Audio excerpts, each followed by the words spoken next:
Cinderella story, out of nowhere, a former greenskeeper now about to become the Masters champion. It looks like I'm a wreck. It's in the hole! Tell them to go out there with all they got and win just one for the Gipper. We have who's on first, what's on second, I don't know's on third. Life is a banquet, and most poor suckers are starving to death. It's the Al Travis Show, and I love having our next guest on. I say that he is Representative Tim O'Driscoll. Representative, if I could, thank you for being on the show. And two, permission to kiss up for a minute? Sure. I don't throw this out lightly, but you come across to me, and we've been doing this for a couple of years now, pretty genuine guy. You almost seem like you might be a regular guy. You figure you're a regular guy, regular Joe? Because you come across I get up every morning and do the same thing that most Minnesotans do, which is get up, go to work, pay my bills. Okay, and that's my point, is you come across as that guy. So what I'd like you to do, because I think I'm that guy, I'm a normal old guy, I want to ask you something about this budget. You're involved. You will understand the question, and maybe I'm out to lunch. And if I am, I want you right here in the show to say, Al, you're out to lunch. But if I'm not, I want you to change the way politics are done in Minnesota. Here's the question. I took the budget. That doesn't sound like I can win either way, the way you're setting it up. But no, you're going to understand. $71 billion was spent in the last biennium. I'm rounding around, people. $71 billion. About 17, 18 billion of that was that one time, what do we do with the money? Everybody remembers that. So I took that off, because that's not going to be there again this time. So basically the budget was about $54 billion. The stuff, I want to say we all agree on, but the baseline, if you will, which is about $2 billion from the one before, a little higher. So that's kind of the way we roll. Now I'm getting the budget. The governor throws out $66 billion, and we seem to be playing games with that budget. And what I mean by that, the governor wants to cut, I'm going to cut $250 million out of it, I think.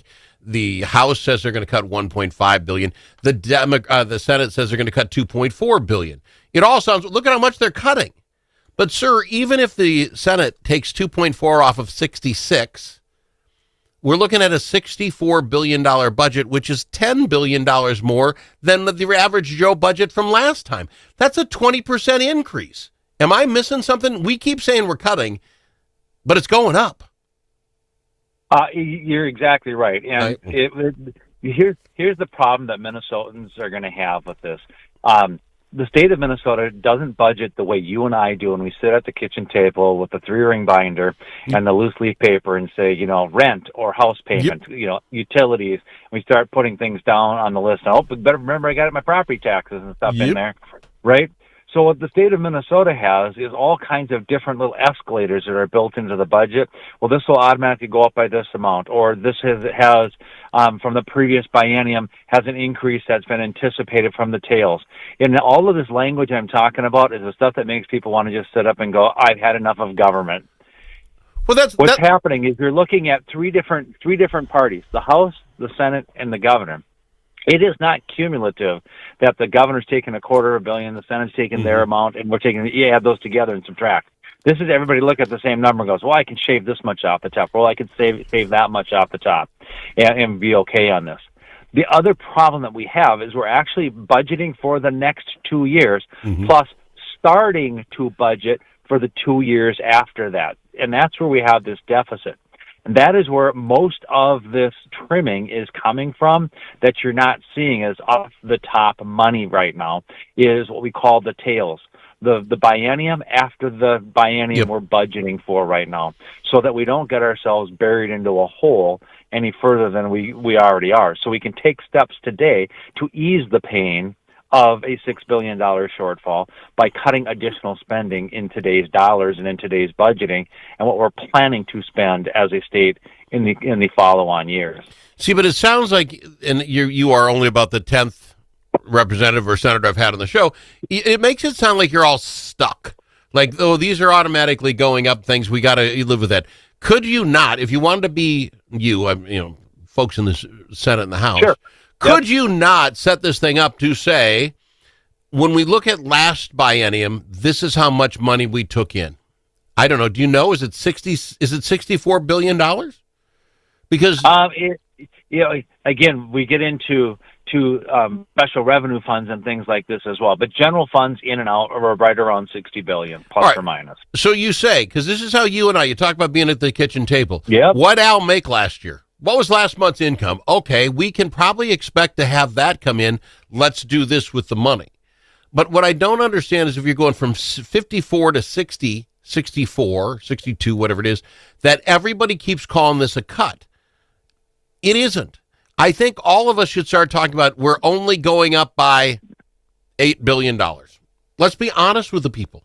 That's what I'm saying, because it just seems so hard for a Joe average guy who gets up, got to get the kids to school, then I got to run off the work, and then I got to sneak out early to go golfing. I don't have time to go through all that nuance to find out what's really going on. Well, and that's where the problem is, right? Because these are projected inflation increases in here, and you will have members of the legislature. Traditionally, it's going to be Democrats that will say, "Well, this is what we kind of planned on spending anyhow. So if you take any money off that, well, that's a budget cut. Well, why is it a budget cut? We haven't approved anything. The money's not in the bank. We haven't agreed to those expenditures. Well, that was our projected. And if we cut or take money away from that, then that's a cut. And then somebody's going to be not getting money, or some group's not going to be funded at the level we anticipate or we promised or we inkled we might want to do. Here's the other problem that we've got with when we talk about the concept of the budgeting is we, just as Tim O'Driscoll predicted 2 years ago, is starting to happen. Well, this was a great program that we had a few years ago, and it's going to go away, and look at all the benefit that we think we're getting from this program. We need to fund it again. It has to become part of permanent spending. And the problem that Republicans have is we're tired. We have 1/2 of 1/3 of this equation, and literally everybody in the state of Minnesota is coming to us and going, please, help. And folks, you got to know, we are doing what we can with 1/2 of 1/3 of the legs on the stool to make Minnesota stand up. And I'm proud of my colleagues because we were working hard on this, but it is running a marathon and getting up and running another marathon the next day with trying to keep up with the amount of money that folks want to spend. Well, I wouldn't want to be in your shoes. I give you credit for doing it. I don't know how we change the vernacular around this so the regular Minnesotan can understand what's going on. I don't mean regular in a bad way. It's just, you got to be kidding me when it didn't go up as much as we wanted, so it's a cut. I have a whole golf story on that, but I won't go into it. We used it earlier this week. Let me ask you this, though. Don't things kind of clear out after, I think it is today, your first and second readings of the bills or whatever it is, got to clear the second table? That all happens today, right? There's three sets of deadlines that happen. And what happens is round number one, deadline number one, a bill is supposed to have made it through either a House or a Senate committee in order to stay alive, right? It's sort of like March Madness, right? You got your bracket set up and you keep moving to the middle till the end of the game, right? Yep. So what happens is round one and round two are today. So you had to have had your bill through the House committee or the Senate committee today. But what we did is you doubled down and said, and on the like side, it has to have been through both the House and the Senate committee that has jurisdiction on that bill. So, right, it's round one is either House or Senate, and today is both, right? Okay. House and Senate you had to have through, or theoretically it's dead and it's on the sideline. Been in St. Paul for a while. Nothing's ever dead until session's done, and then sometimes you wonder at that point whether it's still alive and kicking. Understand, but theoretically, and I want to say it was like 5,000 bills last session, so I don't know how many have been brought up this session. Oh, we're up over 3,300 right now. Okay. So there isn't any way you guys are going to figure all 3,300 out by the end of the day today. But by the end of the day, I would presume you're down. Each committee has a couple, 3, 4 that they got through and did the thing. This will start narrowing the focus, won't it? I mean, yes, there are parliamentary procedures. Yeah, okay. Without question. But it does not prevent members from continuing to introduce bills because next year is a new biennium, and bills stay alive for the 2-year period of time. Even though it didn't go or get done this year, it still stays alive. Using the sports analogy, say they get to go to wrestlebacks. Okay, fair enough. So what happens then when the field clears? What becomes the priority? Is it getting this budget done, and we'll start having? Is that what we're going to do next week? Just starting budget? I know there's out there some bonding that they want to get done. Is that still afloat? It is, and there is money that has been set aside in the projected budget to do bonding to pay for debt service on that.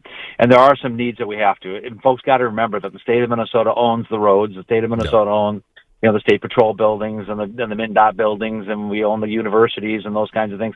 So we can't just let them, rot on the foundation. We have to keep those buildings up because those are public infrastructure that it should be benefiting all of us. And so we need a payment on those things to keep those things up and operating as well from a capital standpoint, right? They need new roofs and those kinds of things. I don't disagree, and I would hope with $60 billion we could find a way of doing that. I got to go to break, my friend. When we come back, I want to ask you, how many of you think normal folks like you and I, you knew because you worked there, had any clue that folks were not back to work yet from the COVID times when you were allowed to go home and work from home? I want to talk about that just a little bit. I've got him, regular guy, my friend, Representative Tim O'Driscoll. Chanhassen Dinner Theaters brings you its most popular show of all time, Grease. You'll hear all your favorite hits from the Broadway musical and the movie. Join the whole gang at Rydell High. We'll sing, we'll dance, we'll bring you back to high school life in the 50s. Poodle skirts, bobby socks, the soda shop, and drive-in movies. Grease! It'll rock your socks off. Order your tickets today. Visit chanhassendt.com. All the special interests are represented in St. Paul. But who speaks for you? Center of the American Experiment does. Our policy fellows dig into the tough issues that matter to you and offer common sense solutions on education, taxes, crime, and energy. American Experiment is the trusted, nonpartisan voice of Minnesotans like you. We are working every day to make Minnesota a better, safer, more prosperous place. We are American Experiment. Go to americanexperiment.org to learn more.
As in alligator.